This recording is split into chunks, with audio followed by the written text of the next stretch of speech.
I'm looking at the question 12 from the 2024 Tech Active paper for Maths Methods. And we have a question with magnitude. Now, I always say to my students, don't be concerned about learning the rule for magnitude because you will be given that within the paper. And here we go. Here's our rule for magnitude given to us, where we have log of the intensity A over intensity 0. And we are then told the two magnitudes for some earthquakes there. So the first part of it is determining an equation involving logs that expresses the difference in the magnitudes. Now at face value, this looks a little bit simple, like the difference between the two. We've got 5.2, 3.5, just to subtract them. However, we want to use those logs and do some simplifying that. So we've got our MP minus our MQ, which is what we're looking for, those difference in the magnitudes. Now we know we would then use that rule up here where we've got log, and I'm just going to write log because that assumes base 10. We've got I of, now the first one is P over I naught, and we would be subtracting the log of IQ over I naught.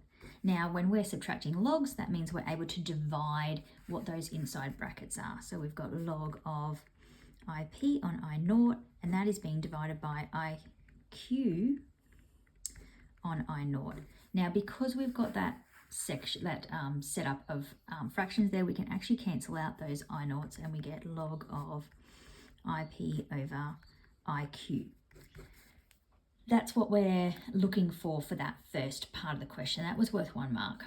Then for part B, we are then looking for how many times more intense was the earthquake at location P than the earthquake in location Q. So we're using this rule that we have just generated, but we want I to be the subject. So what we've got here is MP take MQ is equal to log of IP over IQ.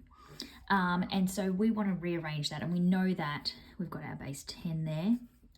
We would have 10 to the power of whatever this is, MP minus MQ, is going to equal what's in that bracket there, the IP over IQ there.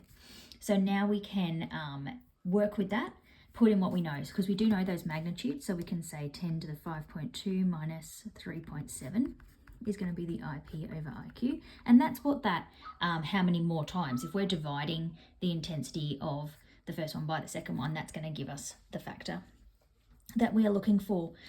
So then we can work out what this is here. So we've got 10 to the 1.7. We can work that out on our calculator and we get 50.1187 as our answer. That's our IP over IQ. So then that would be how many times more intense that earthquake was than the other one.